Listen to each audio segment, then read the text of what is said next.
Welcome to WCrypto.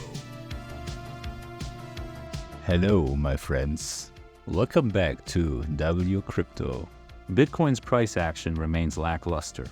We are still hovering around 83,000, similar to yesterday, but we dipped from Monday's high of 84,700 to today's low of around 81,100.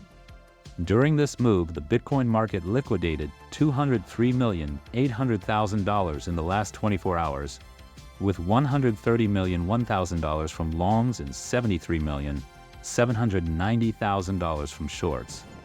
New liquidation leverage clusters are forming on the 3-day liquidation heat map, with a significant one appearing around 80,000. Yesterday's late long liquidations were wiped out in today's drop, and the level at 81,000, which was barely spared, has strengthened. It grew from 169 million in liquidation leverage to 281 million today.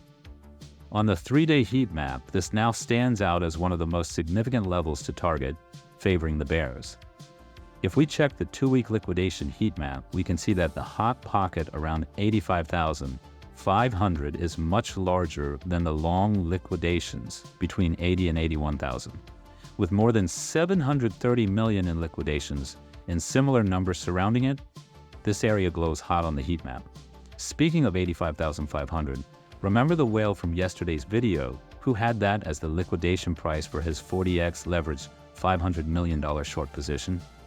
He has now closed that position and is no longer shorting Bitcoin. If he knew something, that's no longer relevant. The market has shifted. Overall, Bitcoin looks drained and weak, but I have one silver lining for today. Arkham Intelligence reported that BlackRock is buying $40 million worth of Bitcoin alongside Fidelity and ARK.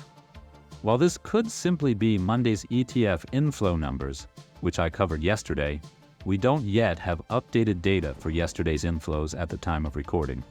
Traditional markets had a rough day, with the SPX down 1.4% and the Nasdaq down 1.8%, wiping out Monday's rally and potentially preventing Bitcoin from rising further.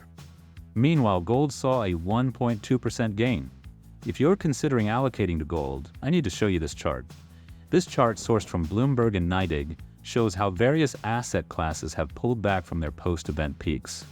The x-axis represents returns, with 2 sets of bars for each asset. The dark blue bars show the current return, while the light gray bars represent the peak return since the event. Bitcoin remains the strongest performing asset, with a 19.4% return, despite pulling back sharply from its 53.7% peak. This outperformance highlights Bitcoin's volatility and resilience compared to traditional assets, many of which have struggled. Equities, particularly small and mid-cap stocks, have seen sharp declines, with tech stocks down 6.5% and small-cap growth stocks falling 10.8%. Even gold, often seen as a hedge, has gained only 6.6%. This trend reinforces Bitcoin's positioning as a high-beta asset that can lead in bullish conditions, but also experience sharp corrections.